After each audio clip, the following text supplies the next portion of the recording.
बहुत बहुत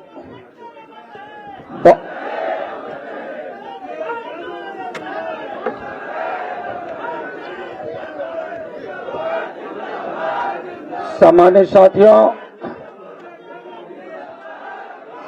बहुत बहुत धन्यवाद।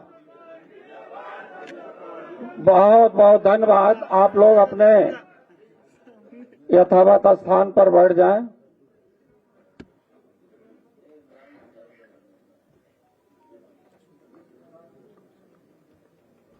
सबसे पहले आज बहुत बड़ी संख्या में और अच्छे लोग समाजवादी पार्टी की सदस्यता लेने के लिए समाजवादी पार्टी उत्तर प्रदेश के कार्यालय में आए हैं। मैं सभी लोगों को बहुत बहुत बधाई देता हूं, धन्यवाद देता हूं, स्वागत करता हूं। आज देश के सामने बहुत बड़ा संकट है और उस संकट का सामना करने के लिए समाजवादी पार्टी के राष्ट्रीय अध्यक्ष जी ने उस चुनौती को स्वीकार किया है और उस बड़ी चुनौती को,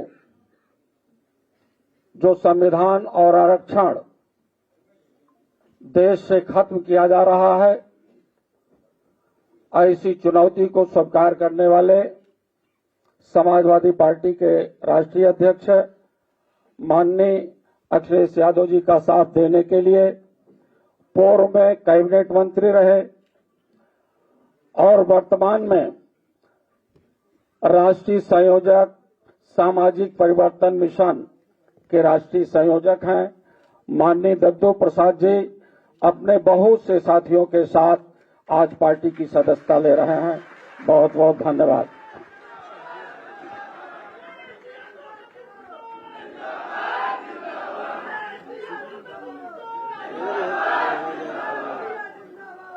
इसके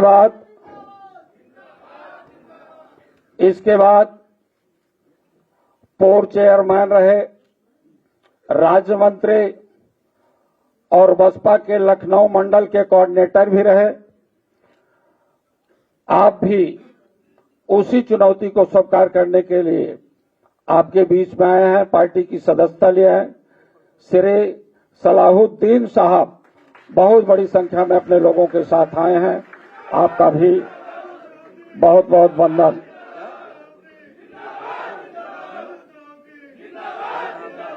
बुलंद बैठ जाए साथियों। जनपद बुलंदशहर के साथी श्री देवरंजन नागर जी बहुत से साथियों के साथ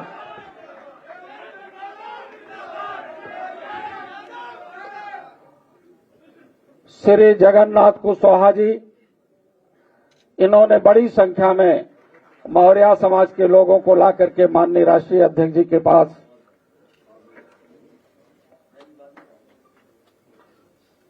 साथियों, अब माननीय राष्ट्रीय अध्यक्ष जी प्रेस के माध्यम से आप लोगों को कुछ बातें बताने का काम करें। एक बार मैं फिर अपनी तरफ से, अपने साथियों की तरफ से आप सभी लोगों का हृदय की गहराइयों से स्वागत करते हुए माननीय राष्ट्रीय अध्यक्ष जी का संबोधन।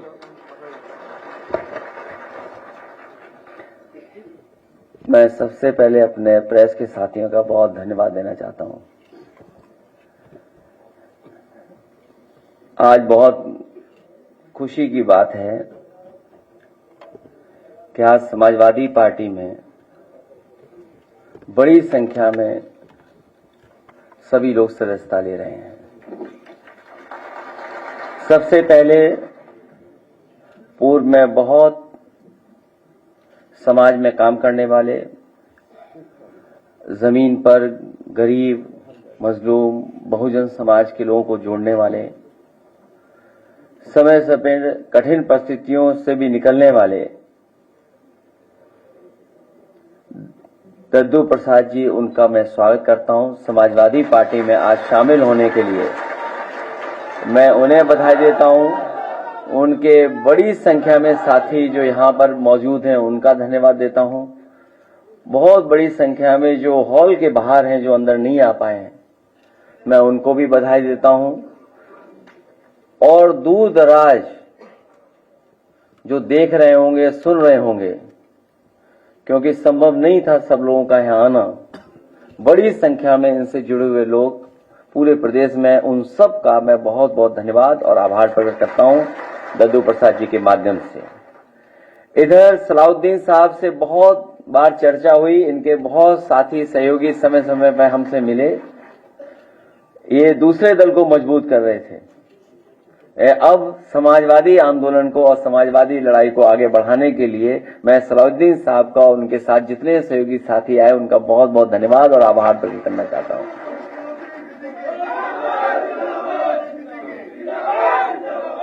श्री देव रंजन नागर जी मेरे साथ पहले से जुड़े हैं और पार्टी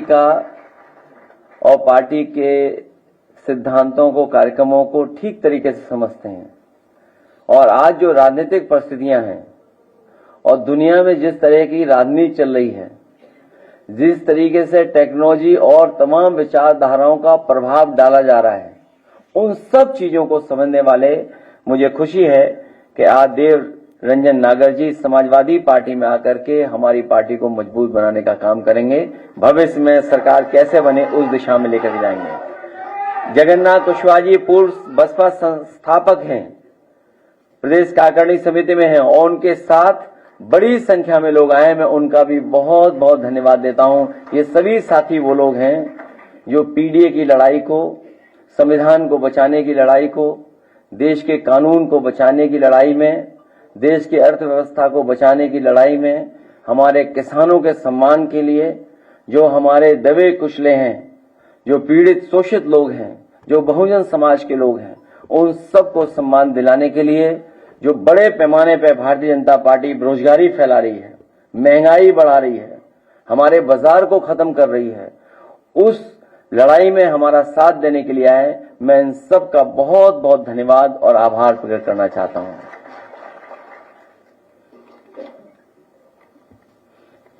इसके साथ साथ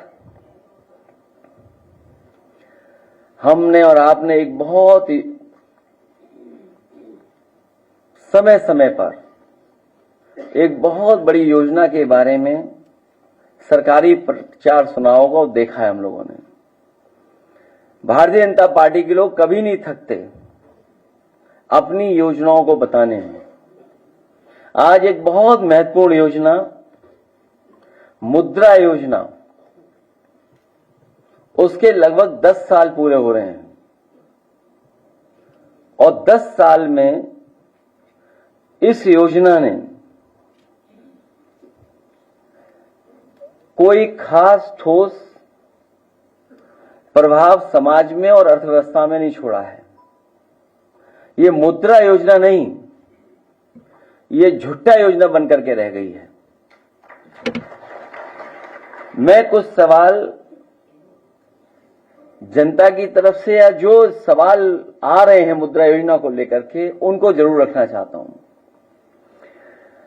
मुद्रा योजना की पहली 10 की पारी होने पर 10 वर्ष के नाम पर निम्नलिखित 10 महत्वपूर्ण, सरल और सीधे सवाल तो जनता भाजपाई से पूछ सकती है और हम लोग भी भारतीय जनता पार्टी से पूछना चाहते हैं, क्योंकि आंकड़े के खेल में कोई नहीं जीत सकता उनसे। समय समय पर जो आंकड़े सरकार बताती है, लेकिन वो आंकड़े कहां से आते हैं, किस मेथोडोलॉजी से आते हैं, किस तरीके से वो प्राप्त करते हैं, उसकी कोई जानकारी नहीं मिलती है।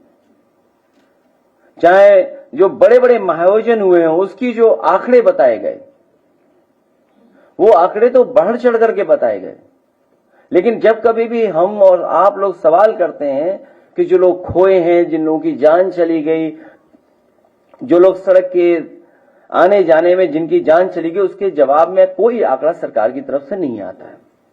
तो इसलिए मुद्रा योजना को लेकर के क्या सच में 52 करोड़ लोगों को मुद्रा योजना का पैसा मिला? यदि ये सत्य है तो मुद्रा ऋण लेने वालों ने अगर 2 लोगों को भी रोजगार दिया तो पूरे देश में बेरोजगारी लगभग शून्य होनी चाहिए। क्या इस तथ्य में कोई डिफरेंस नजर आता है, विसंगति नजर आती है? जब दोनों ही आंकड़े सरकारी हैं तो मुद्रा योजना या बेरोजगारी के आंकड़े में से किसको सही माना जाए? क्योंकि अगर योजना 52 करोड़ लोगों तक पहुंची और 52 करोड़ में अगर एक प्राप्त ने 2 लोगों को भी नौकरी दी है तो सोचो आंकड़ा कितना बड़ा बनता है। मुद्रा योजना में लोन लेने के रूप में बांटा 33 लाख करोड़ रुपया किसके खाते में गया है? ये 10 साल की योजना में कोई छोटा मोटा पैसा नहीं इकट्ठा हुआ है या बांटा नहीं गया, 33 लाख करोड़ रुपया बांटा गया है। क्या इन खातों की कभी जांच परख या लेखा परीक्षण या कहीं ऑडिट हुआ है? क्या इनके द्वारा समर्थित या शुरू हुए उपक्रमों में कभी लाभ कमाया और दिखाया गया हो? क्या सरकार को इनसे कभी इनकम टैक्स प्राप्त हुआ और हुआ होगा तो कितना हुआ होगा? क्या इनमें से किसी ने जीएसटी का रजिस्ट्रेशन करवाया? कि अगर 52 करोड़ लोगों को मुद्रा लोन दिया गया है तो क्या जीएसटी के रजिस्ट्रेशन कराया गया कि नहीं कराया गया? इनसे कुल कितना जीएसटी प्राप्त हुआ? बैंकों को मुद्रा योजना के वितरण पर हुए कुल खर्च और इससे मिले कुल ब्याज के बीच क्या कुछ लाभ हुआ या ये योजना कुछ अपने लोगों को बैंकों के खजाने से पैसा पहुंचाने का माध्यम मात्र बनकर रह गई है? जवाब जुमलाई सरकार देगी या बैंक? ये जो 33 लाख करोड़ और 52 करोड़ लोगों को पहुंचाया गया इससे लोन का, तो आखिरकार जवाब कौन देगा? सरकार देगी या बैंक देगी? ये बातें मैं इसलिए कर रहा हूं क्योंकि भारतीय जनता पार्टी अपनी नाकामी छिपाने के लिए बहुत सारे फैसले लेती है। अपनी हर योजना की नाकामी छिपाने के लिए कम्युनल रास्ता अपना रही है, कॉन्स्टिट्यूशन को खत्म कर रही है, लोकतंत्र की परवाह नहीं कर रही है, कानून की परवाह नहीं कर रही है। और एक बात और मैं कहना चाहता हूं कि अगर राम जी या सुमन जी के साथ कोई घटना होती है या समाजवादी पार्टी के नेता के ऊपर किसी तरह की कोई घटना होती है तो उसके लिए जिम्मेदार कोई दूसरा नहीं, मुख्यमंत्री खुद जिम्मेदार होंगे। क्योंकि मुख्यमंत्री खुद उस संगठन पे हाथ रखे हुए हैं। जितने भी लोग उसमें दिखाई दे रहे हैं, हालांकि जाति की बात नहीं करनी चाहिए, जातियों की बातें समाजवादी लोग नहीं करते हैं, लेकिन कहीं ना कहीं जाति कनेक्शन भी उन्हीं का उनसे दिखाई देता है। क्योंकि पकड़े कौन? करने वाला वही, पकड़ने वाला भी वही, रिपोर्ट लिखाने वाले अगर जाएं तो सामने वही दिखते हैं। इसलिए अगर कहीं कोई घटना हो रही है, अगर किसी को किसी तरह की अपमान भी होता है तो कि जिम्मेदार अगर कोई है तो मुख्यमंत्री खुद जिम्मेदार हैं, क्योंकि वही बढ़ावा दे रहे हैं। जिस तरीके से हिटलर के जमाने में ट्रूपर्स होते थे, उसी तरीके से इन्होंने एक हिडन अंडरग्राउंड फौज तैयार की है जो समय समय पर लोगों को अपमानित कर रही है, थानों में अपमानित कर रही है, तहसील में अपमानित कर रही है, पैसे लूटने में सबसे ज्यादा आगे दिखाई दे रहे हैं। जो लोग कहते थे कि यहां जीरो टॉलरेंस है करप्शन के लिए, इनका खुद अधिकारी पकड़ा गया। और अगर वो कहीं छिपा नहीं है, वो मुख्यमंत्री आवास में छिपा होगा। मैं एक बार फिर दद्दू प्रसाद जी, देवरंजन नागर जी और सलाउद्दीन साहब से लेकर के जगन्नाथ कुशवाहा जी, जितने भी उनके सहयोगी साथी आए हैं, मैं उन सब का अपनी तरफ से, पार्टी की तरफ से बहुत बहुत धन्यवाद देता हूं, स्वागत करता हूं, बधाई देता हूं। और इस उम्मीद के साथ कि आने वाले समय में जो पीडीए का रास्ता है, पीडीए का संघर्ष है, उसको और मजबूत बनाने का काम करेंगे।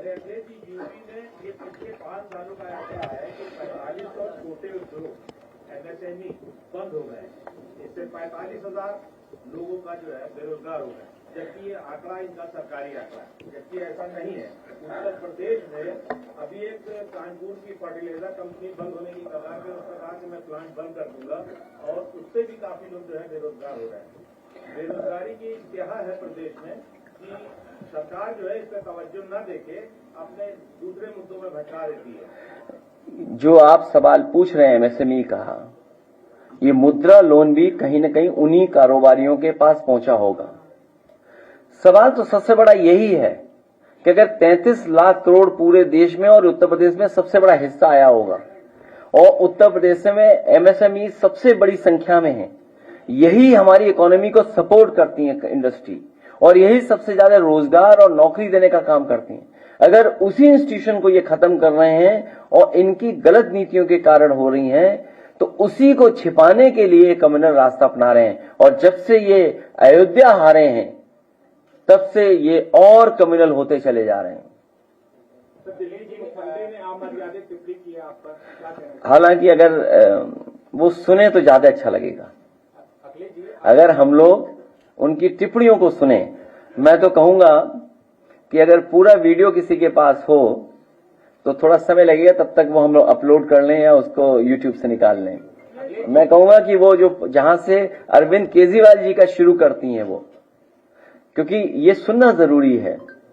ये कॉन्फिडेंस या इस तरह की भाषा देने के लिए जो कॉन्फिडेंस मिल रहा है वो आखिर कहां से आ रहा है।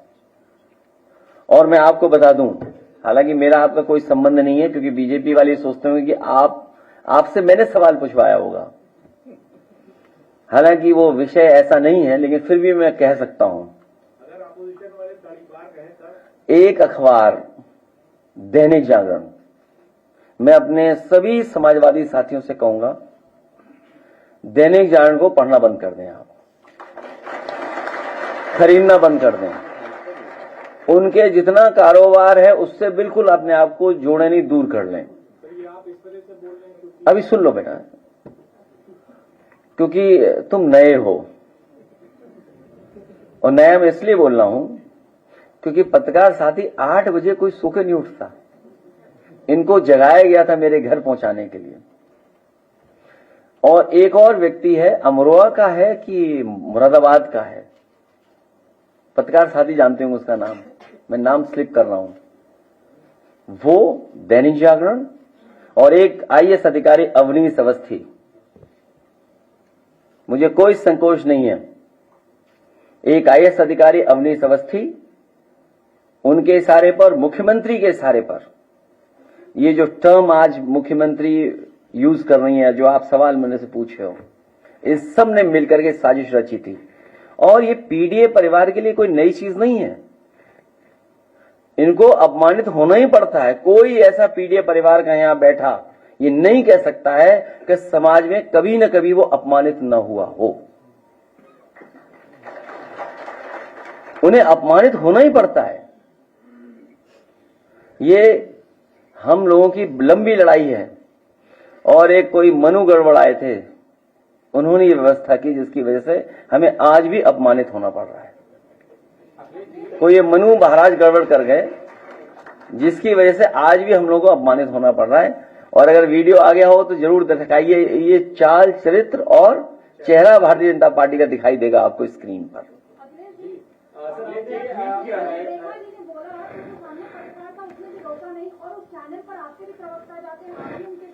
तो वो थोड़ा कांग्रेस से लगाव रखता है। आज से न्यूज 24 पे कोई नहीं जाएगा।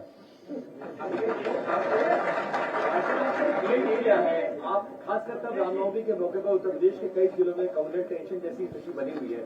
प्रयागराज का मामला है, सलार मसूद गाजी की दरगाह पर कुछ लोग भगवा झंडे लेकर जाते हैं, डीएमएसपी को बताकर फेसबुक पर लाइव करते हुए जाते हैं, दरगाह के ऊपर चढ़ते हैं, भगवा झंडे लहराते हैं, और इस घटना के बाद अब तक कोई कार्रवाई नहीं हुई है, खुलेआम घूम रहे हैं और वो खुद को बीजेपी का नेता बताता है। देखिए, कार्रवाई इसलिए नहीं हो रही है, 2 एंगल जो मुझे समझ में आ रहा है, हो सकता है मैं गलत हूं उस बात पे, लेकिन आप इस पर विचार जरूर करना।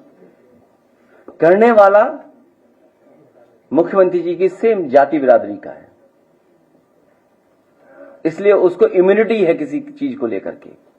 न एसओ कुछ बोलेगा, न एसपी बोलेगा, न डीएम बोलेगा, न कमिश्नर बोलेगा। इसीलिए हम लोग कहते थे कि संविधान खतरे में, कानून खतरे में।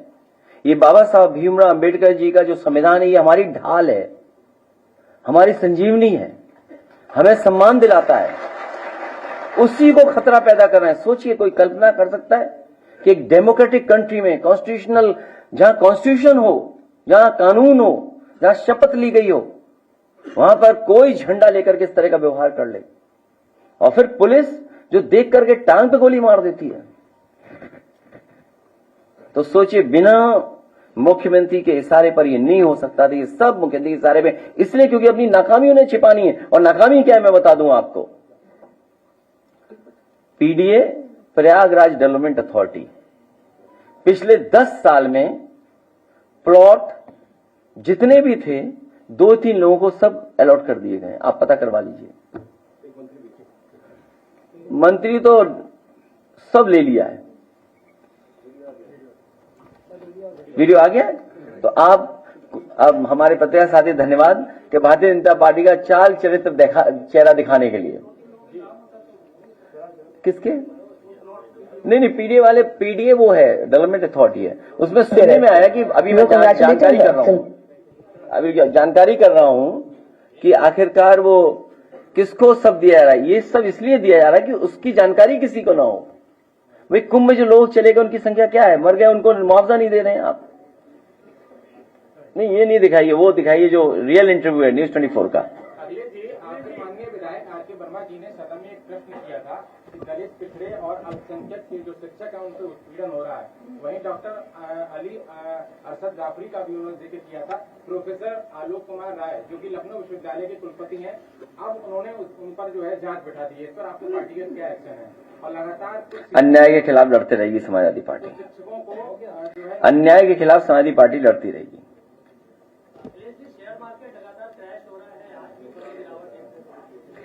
जब अमेरिका से आप कुछ कर ही नहीं सकते हैं। मैंने आपको इसीलिए क्या, मुद्रा योजना नहीं, ये झुट्टल योजना है।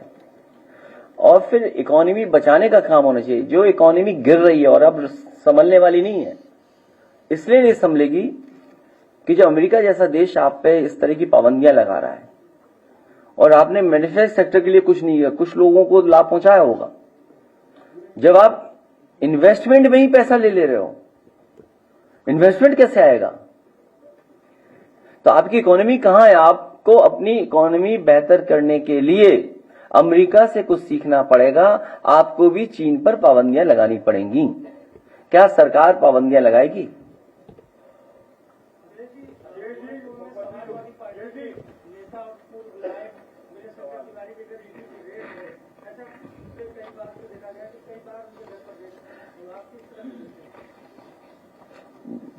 सरकार जिसके पे चाहे उसके यहां भेज सकती है ईडी, सीबीआई, इनकम टैक्स, और फेस करना चाहिए। अगर कोई बात है तो अपने कागज दिखाए जाएंगे। अखिलेश जी, मुख्यमंत्री योगी आदित्यनाथ कह रहे हैं कि जो गरीबी है वो खत्म कर देंगे और इलेक्शन 2 साल बाद है। 2 साल में भारतीय जनता पार्टी चली जाएगी, फिर गरीबी हटने का काम शुरू हो जाएगा।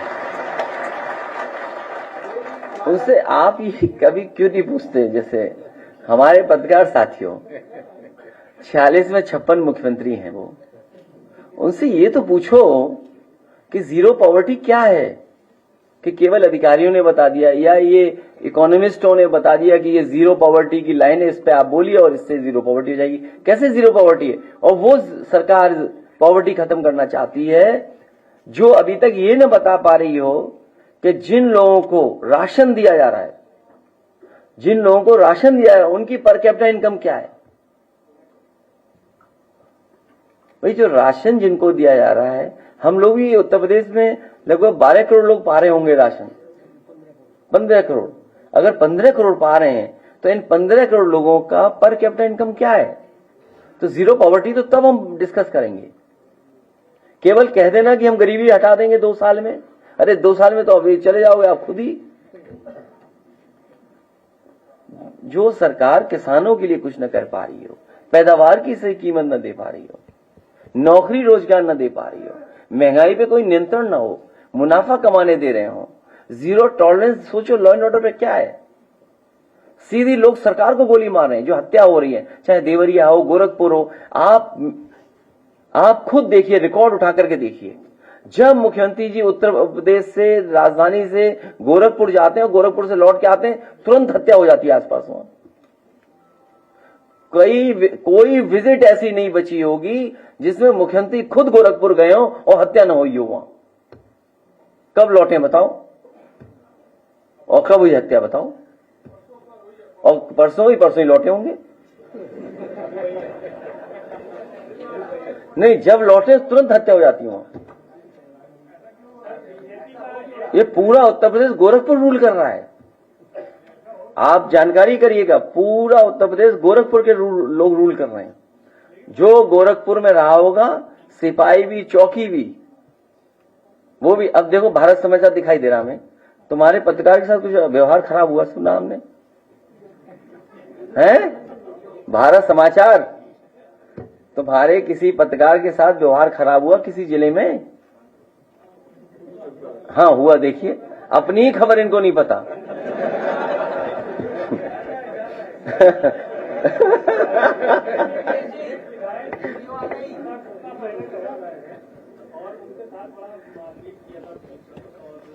तो मैं क्या कहूं बताओ बीजेपी के विधायक के लिए? हम उनकी रक्षा करें? अब सुनिए, चाल, चरित्र और चेहरा। अब आप देखिए, आवाज तेज कर देना। उस नेताओं के नाम लूंगा, आपके जहन में जो पहला शब्द या पहली लाइन आती है, आपको मुझे वो बताना है। अब नाम तो लो। अरविंद केजरीवाल। झूठा। आतिशी। बेवकूफ। बेवकूफ। उनको यही नहीं पता कि वो कहाँ जा रही है। जनता ने उनको मौका दिया है, दोबारा जीत के आई है। शांति से अपना काम करो ना, जीवन करो। काहे केजरीवाल की राह पे चल रही है? भगवंत मान।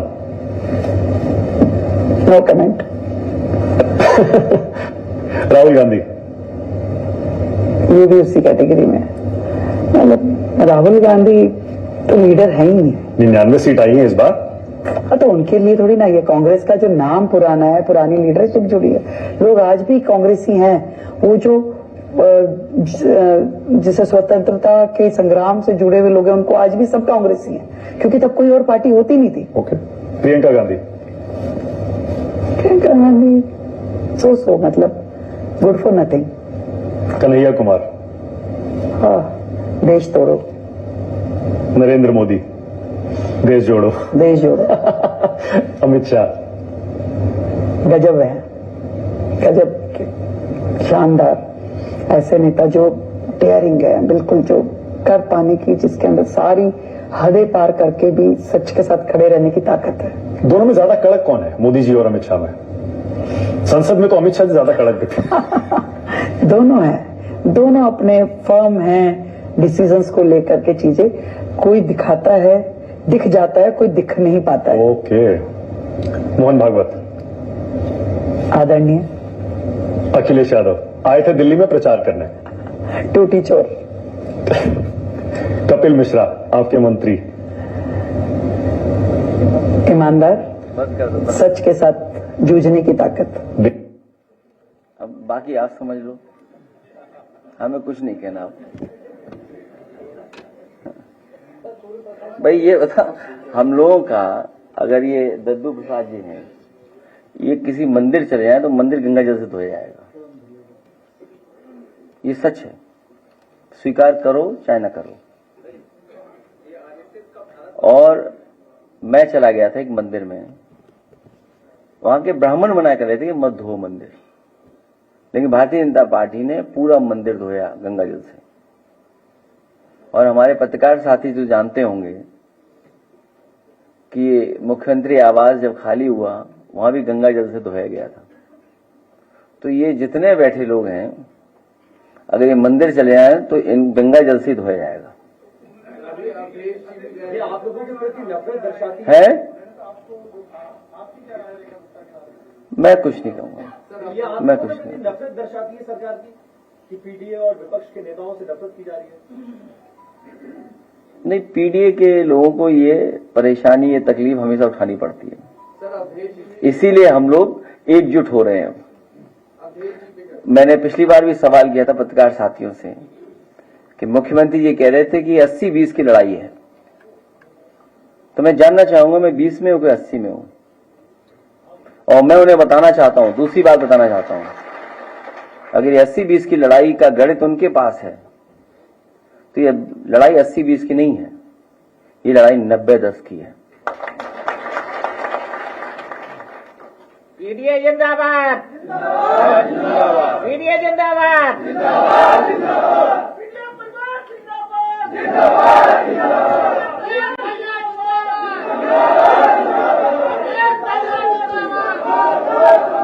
पार्टी के नेताओं को नोटिस भेजी जा रही है कि मकबूल के खिलाफ प्रदर्शन न करें।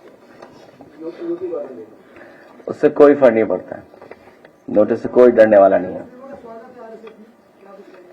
मैं कुछ नहीं कहूंगा उसमें। मैं चिंता इस बात की कर रहा हूं, मुझे नहीं पता कि आप कौन हैं, लेकिन अगर कहीं मंदिर चले गए आप तो गंगा जैसे धुलवाया जाएगा। अब बताओ कौन हो आप? हैं? तुम्हारा नहीं धुलाया जाएगा। इसीलिए सवाल ऐसा पूछते हैं। अब ये बताओ, हमारा मंदिर न धोया है उसके लिए क्या करें बताओ?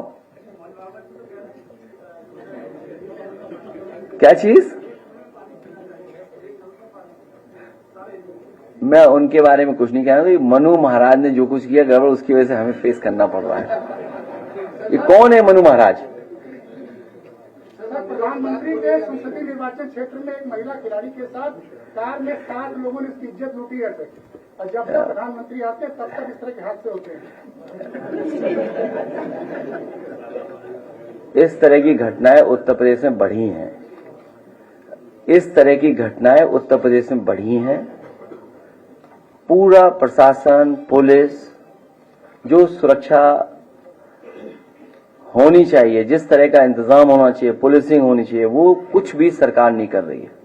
जब पुलिस से आप दूसरा काम लोगे तो आप उससे कैसे उम्मीद करोगे कि लॉ एंड ऑर्डर पे वो पुलिस काम करे? एकाध घटनाएं नहीं, कितनी घटनाएं। अभी कल ही जब हम लोग बैठे थे या परसों, पुलिस के खिलाफ पुलिस एफआईआर लगा रही, पुलिस ही ढूंढ रही है पुलिस को, और पुलिस को पकड़ के ला रही पुलिस। ये है उत्तर प्रदेश। बताइए, who is this Abhishek Prakash? वो तो मुख्यमंत्री आवास में होंगे कहीं। किसानों को मुआवजा नहीं दिया जा रहा है सर। प्रधानमंत्री की रैली के लिए जिस जमीन पे फसल काटी गई है, वहाँ बटाई के लोग खेती कर रहे थे, क्या उनको मुआवजा नहीं। एक मिनट। अच्छा, आप कौन पहले पूछेगा? अच्छा, पहले आप पूछ लो। सरकार की मंत्री बीबी रानी मौर्य उन्होंने मुख्यमंत्री को पत्र लिखा है, मांग की है कि आगरा का जो शाहजहां गार्डन है उसका नाम बदल जाएगा, नाम पर कर दिया है। बहुत कॉन्फिडेंट। मैं इस बात में और बात ऐड कर दूं, उन्हें मुख्यमंत्री बना दो, मांगना ही नहीं पड़ेगा किसी से। वो गवर्नर बन करके विधायक बनी, फिर मंत्री बनी। वो मंत्री बनने के लिए नहीं आई थी, वो मुख्यमंत्री बनने के लिए आई थी। इसलिए आप हमको उनके सामने भी नहीं जाना, बीजेपी नहीं, नाम हमारा आपका भी बदल दें। वो किसका नाम बदलोगे तुम? आप सोचिए, आप कभी आप खुद सोचिए, बीजेपी अपने नेताओं का भी सम्मान करने के लिए कोई बड़ी योजना नहीं बना पाई, खासकर यूपी में। अभी जो मैच हो रहा था आईपीएल का, वो किसके नाम पे रखा गया बताइए? वो भगवान विष्णु के नाम पे था, एकाना स्टेडियम। लेकिन बीजेपी ने कोई बड़ा काम नहीं किया, क्योंकि उन्हें अपने नेता के नाम पे कुछ बनाना था, करना था। उन्होंने उसी स्टेडियम का नाम बदल दिया। सोचिए, भगवान से आगे है बीजेपी। दूसरा, नेताजी और समाजवादी पार्टी ने, हम लोगों ने मिलकर के वर्ल्ड क्लास एक कैंसर रिसर्च इंस्टीट्यूट बनाया। और कैंसर रिसर्च इंस्टीट्यूट इसलिए बनाया कि हमारे गरीबों को इलाज के लिए दिल्ली, बंबई या बड़ी बड़ी जगह जाना पड़ता है, और कैंसर का इलाज बहुत महंगा है, कोई अफोर्ड नहीं कर सकता है। और कैंसर का इलाज एक बार शुरू हो जाए तो उसको लगातार करना पड़ता है। वो भी चक गजरिया के नाम पे था, किसी के नेता के नाम पे नहीं था। हमें कोई दुख नहीं है, न कोई नाराजगी है कि आपने कल्याण सिंह जी के नाम पे कर दिया, लेकिन कम से कम वहां पर फंड्स तो हो, इलाज तो हो गरीब का फ्री। लोक भवन, पूर्व प्रधानमंत्री अटल बिहारी वाजपेयी जी बड़े अकेले खड़े होकर बोर हो रहे होंगे। समाजवादी सरकार बनेगी, 2 महापुरुषों को और उनके साथ खड़ा करेंगे जिससे वो बोर ना हो।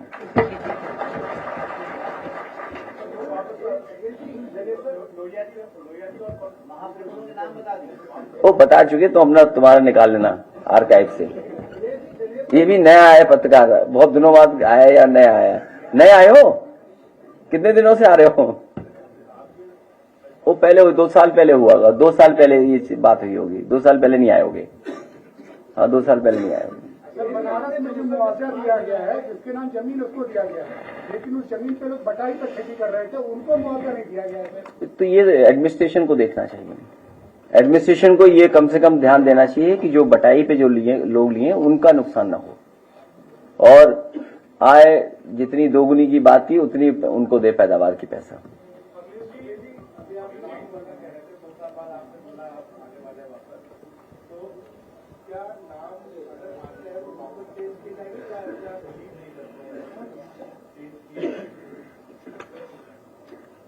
आप क्या चाहते हो?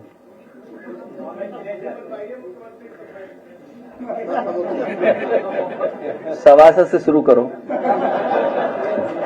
इनको सभासद की टिकट दी जाएगी, फिर मुख्यमंत्री का सपना देखना।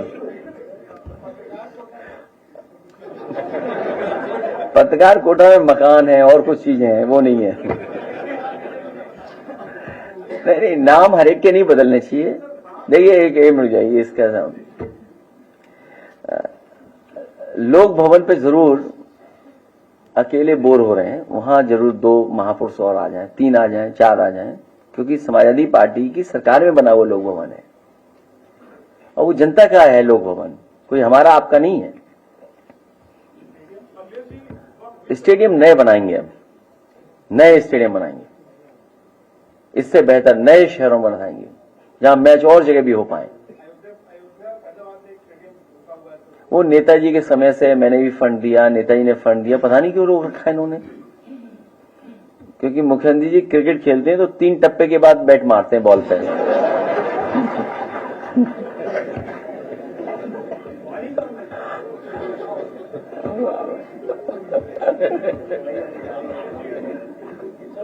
चले फिर जाए, अब हम लोग जाने दें। जाए बताओ।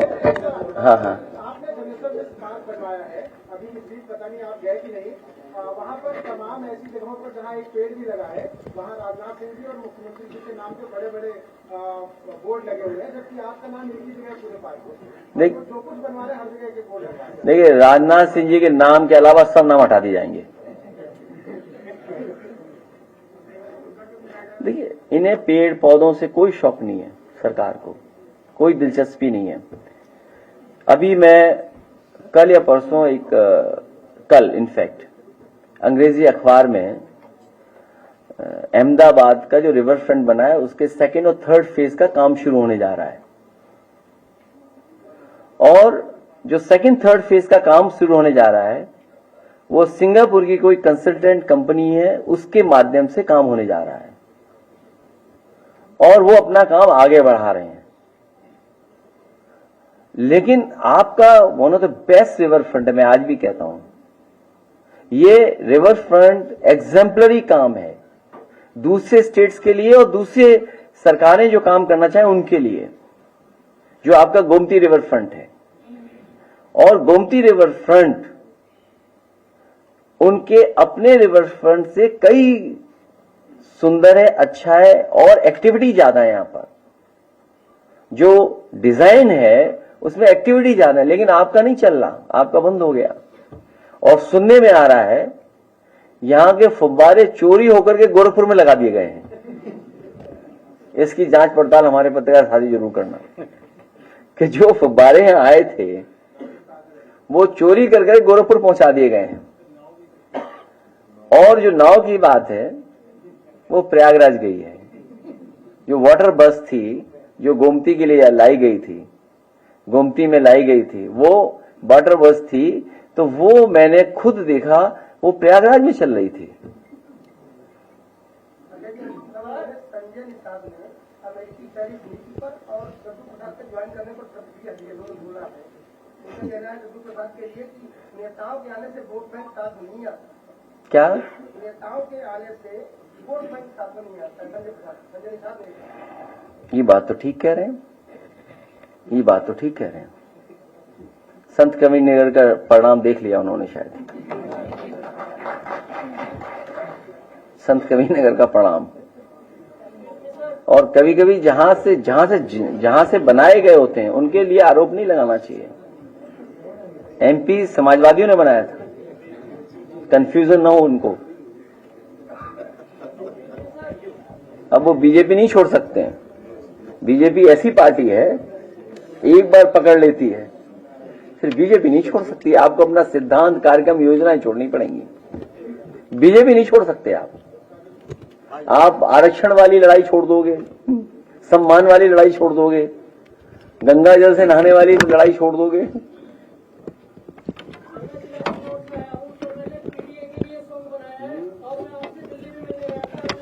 गाते हो तो पत्रकार शादी बुरा न माने तो गा दे आके। आजा भाई आजा, कोई बात खराब मत कर देना पीडीए के चक्कर में। भाई सुन लो गाना इसका भी। हाँ।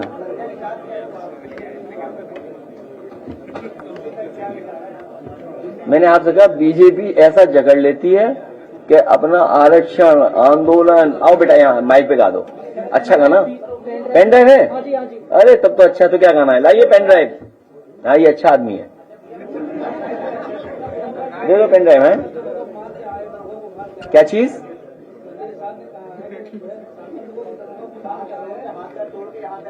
अरे छोड़ी पुरानी बातें। इशू और है। अब इशू देखिए फार्मर का है, किसान का है इशू। किसान दुखी बैठा है। बताओ इटावा में टमाटर पे वो चला दिया उसने। हाँ सोचिए आप, टमाटर है, कोई व्यवस्था नहीं। अभी गेहूं नहीं खरीदा जा रहा। आप बताओ गेहूं कौन खरीद रहा? प्राइवेट कंपनियां खरीद रही हैं। सरकार प्राइवेट से खरीदवा रही है। और तर्क क्या दे रही है? क्योंकि मार्केट में वैल्यू ज्यादा मिल रही है किसान को, इसलिए प्राइवेट में जाने दो। क्योंकि उन्हें उसकी वजह से नहीं, जो आप आटा खरीदोगे मुनाफा प्राइवेट कंपनी आटा से कहेंगी, जो पैक्ड आटा है। बड़ी बड़ी कंपनियां जो आ गई हैं आटा बना रही हैं, तो वो मुनाफा सरकार कमाने दे रही है। यही व्यवस्था खराब है जो आप कह रहे थे। अपनी अर्थव्यवस्था को कैसे संभालोगे? हमें आपको मिलकर के अपनी अर्थव्यवस्था सुधारनी पड़ेगी। जैसे कि आपको अभी जब 40 पुलिस भर्ती संपन्न हुई और उसमें उन्होंने बीते 13 तारीख को अपना जो फाइनल रिजल्ट जारी किया, उसमें एससी कैटेगरी जिसमें कटाप 196 थी और ओबीसी की 216 थी। उनमें एससी कैटेगरी से गुलाम रखूं जिसमें नंबर 205+ थे। सिर्फ मेरा फाइनल मेरिट में नाम नहीं है। मतलब मैं अकेला नहीं सर, हमारे ऐसे हजारों भाई हैं जो ज्यादा नंबर होते हुए भी एससी ओबीसी के उनका फाइनल मेरिट में नाम नहीं है। ये जो साथी कह रहा है, क्या नाम बेटा? गोविंद जो बात कह रहा है एकदम ठीक बात कह रहा है। मुझे